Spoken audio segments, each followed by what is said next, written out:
1 Peter chapter 2 verse 9. You are a chosen people, a royal priesthood, a holy nation, a people belonging to God, that you may declare the praises of Him who called you out of darkness into His wonderful light. Amen. మొదటి పేతురు 2వ అధ్యాయం 9వ వచనం. మీరు చీకటిలో నుండి ఆశ్చర్యకరమైన తన వెలుగులోనికి మిమ్మును పిలిచిన వాని గుణాతిశయములను ప్రచురం చేయు నిమిత్తము ఏర్పరచబడిన వంశమును, రాజులైన యాజక సమూహమును, పరిశుద్ధ జనమును, దేవుని సొత్తైన ప్రజలునై ఉన్నారు. Amen.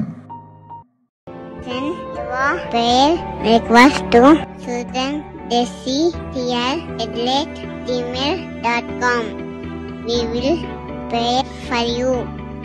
Like, share, subscribe. God bless you.